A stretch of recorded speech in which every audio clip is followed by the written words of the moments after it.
కిషన్ చాలా అల్లరి అబ్బాయి. అతను ఎవరు ఏం చెప్పినా వినేవాడు కాదు. ఎప్పుడూ తోటి పిల్లలతో గొడవ పడుతూ ఉండేవాడు. తన వస్తువు ఏదీ కూడా ఇతరులకు ఇచ్చేవాడు కాదు. కాని అతను ఒక నియమం ప్రకారం తన నానమ్మ దగ్గరకు వెళ్లి కథలు చెప్పమని వినేవాడు.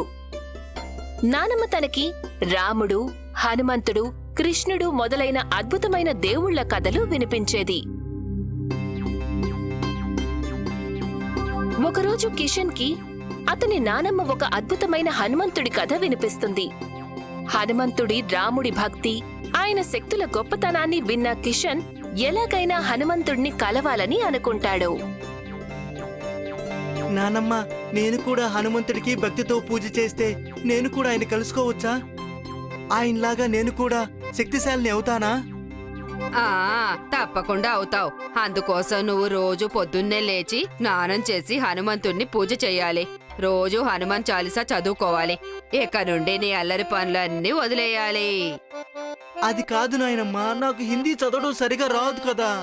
ఏం పర్వాలేదు, మొదట్లో కాస్త కష్టంగానే ఉంటుంది, తర్వాత నీకు గుర్తుండిపోతుంది. సరే నాయనమ్మ, రేపటి నుంచి నేను కూడా హనుమంతుడికి పూజ చేస్తాను. తర్వాతి రోజు తెల్లవారుజామునే కిషన్ లేచి స్నానం చేసి తన నానమ్మతో కలిసి హనుమంతుడికి పూజ చేస్తాడు. 2 నెలలు గడిచిపోయిన తర్వాత, నానమ్మ, హనుమంతుడు నిజంగా మనకు కనిపిస్తాడా? మనుషులందరూ హనుమంతుణ్ణి చూడలేరు నాన్నా.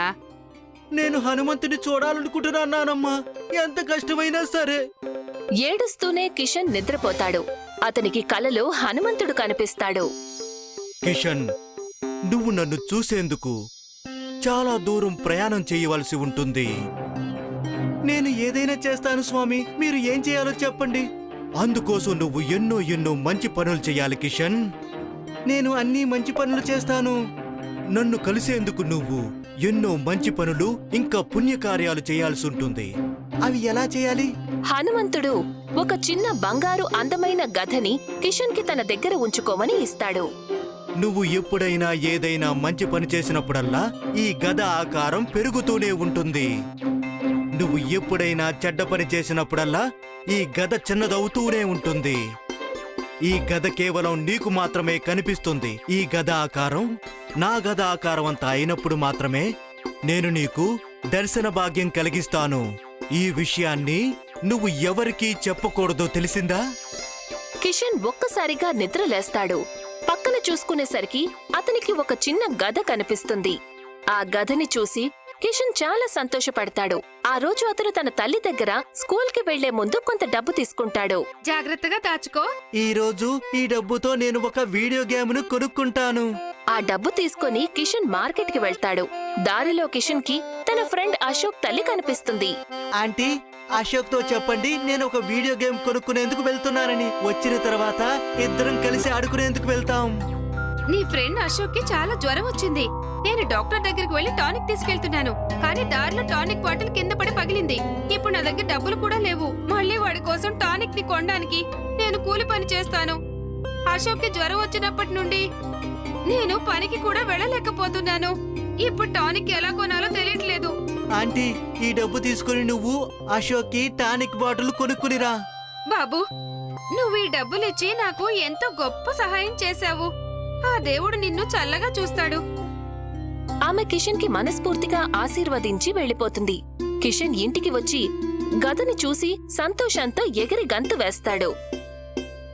ఒకరోజు కిషన్ స్కూల్ నుండి ఇంటికి తిరిగి వస్తున్నప్పుడు పోస్ట్ మ్యాన్ దామోదర్ అంకుల్ నిప్పులు కురుస్తున్న ఎండలో చెమటలు కార్చుకుంటూ పెద్ద బ్యాగ్ ని మోస్తూ ఉత్తరాలు పంచుతూ ఉంటాడు. వేడి కారణంగా అతను మాటిమాటికి చెమటలు తుడుచుకుంటూ ఉంటాడు. అంకుల్, మీ బట్టలు చెమట పట్టి తడిసిపోయాయి. మీ దగ్గర గొడుగు లేదా అంకుల్? చూడు బాబు, మా ఇంట్లో ఒకటే ఒక గొడుగుంది. ఇక ఆ గొడుగుని నా కొడుకు మాత్రమే తీసుకెళ్తాడు. అంకుల్, మీరు మరో గొడుగు ఎందుకు కొనుక్కోలేదు? దామోదర్ నవ్వడం మొదలు పెడతాడు. సరే అంకుల్, కొత్త గొడుగు ఎన్ని రూపాయలకు వస్తుంది? అయ్యో బాబు, అది కనీసం 4 రూపాయలకు పైనే ఉంటుంది. కిషన్ తన జేబులో నుండి 5 రూపాయలు తీసి దామోదర్ అంకుల్ కి ఇస్తాడు.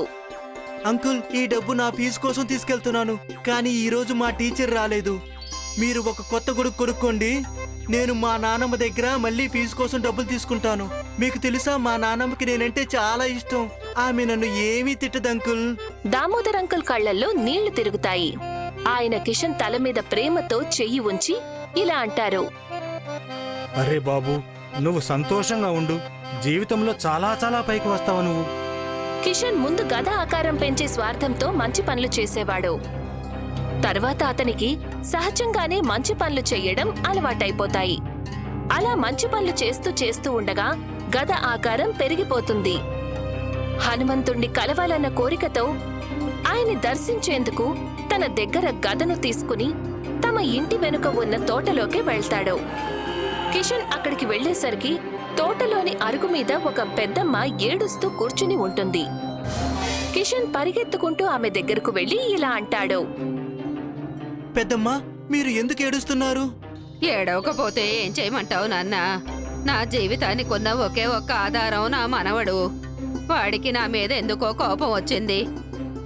వాడికి ఆడుకునేందుకు ఒక డమరుకం బాణం కావాలంట. నేను ఎన్నో రోజులు కష్టపడ్డ తర్వాత ఒక డమరుకం ఇంకా బాణం ధనుష్ ఇచ్చాను.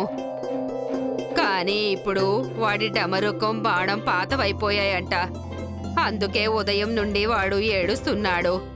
నా దగ్గర ఇప్పుడు హనుమంతుడిచ్చిన గద ఉంది కదా, నా గదను ఆమెకి ఇస్తే నేను హనుమంతుని ఎప్పుడూ కలవలేను. ఏం పర్వాలేదు, నేను మళ్ళీ హనుమంతుణ్ణి ఇంకో గద ఇమ్మని అడుగుతాను. నేను అన్ని మంచి పనులు చేసి మళ్ళీ గద ఆకారాన్ని పెంచుతాను. పెద్దమ్మ, మీరు ఏడవకండి. నా దగ్గర ఒక గద ఉంది, దాన్ని మీరు తీసుకెళ్ళండి. మీ మనవడికి ఇవ్వండి దీన్ని. బహుశా వాడు ఏడుపు ఆపేస్తాడేమో. బాబూ, ఇది నీ గద కదా, నాకిస్తే నువ్వెలా ఆడుకుంటావు? దీన్ని నాకిస్తుంటే నీకు బాధ వేయడం లేదా? నాకేమీ బాధలేదు పెద్దమ్మా. నేను ఎలాగూ పెద్దవాడిని అయిపోయాను కదా, ఏదైనా మరో వస్తువుతో ఆడుకుంటానులే. కానీ మీ మనవడు చిన్నవాడు కదా, వాడి కోరిక తీరితే వాడు చాలా సంతోషపడతాడు. అందుకే మీరు ఈ గదను తీసుకెళ్లి మీ మనవడికి ఇవ్వండి. పెద్దమ్మ ఆ గదని తీసుకొని కిషన్ని మనస్ఫూర్తిగా ఆశీర్వదిస్తుంది. హనుమంతుడు ఆ గద కేవలం తనకే కనిపిస్తుందని చెప్పిన విషయం కిషన్కి గుర్తుకు వస్తుంది. అయినా సరే మంచిదే కదా. పెద్దమ్మ చాలా సంతోషపడి ప్రేమతో కిషన్ కళ్ల మీద తన చేత్తో అద్దుతుంది. కిషన్ కళ్ళు మూసుకుపోతాయి. అతనికి హనుమంతుడు కనిపిస్తూ ఉంటాడు. ఎలాంటి హనుమంతుడంటే తనకి నానమ్మ హనుమంతుడి గురించి ఎలా చెప్పిందో అలా. కాని ఆమె చెప్పిన హనుమంతుడు తను చూస్తున్న హనుమంతుడిలో ఒక చిన్న భాగానికి కూడా సరిపోడు. కిషన్ కళ్ళు తెరిచి చూసేసరికి తనకి కలలో కనిపించిన హనుమంతుడు తన ఎదురుగా నిలబడి ఉంటాడు. కిషన్, ఎవరైతే మంచి పనులు చేస్తారో వాళ్ళు నన్ను కలిసేందుకు ఎక్కడికి వెళ్ళవలసిన అవసరమే లేదు. ఎందుకంటే వాళ్ళ మనసులోనే నేను నివాసం ఉంటాను. నువ్వు ఈ విధంగానే నీ జీవితమంతా మంచి పనులు చేస్తూ ఇతరులకు సహాయం చేస్తూ ఉంటే ఈ హనుమంతుడు ఎప్పుడూ నీ దగ్గరే ఉంటాడు, గుర్తుపెట్టుకో. అది చెప్పి హనుమంతుడు మాయమైపోతాడు. కాని ఆయన అందమైన గద మాత్రం అక్కడే ఉంటుంది. नमस्कार दोस्तों, योर ब्लेसिंग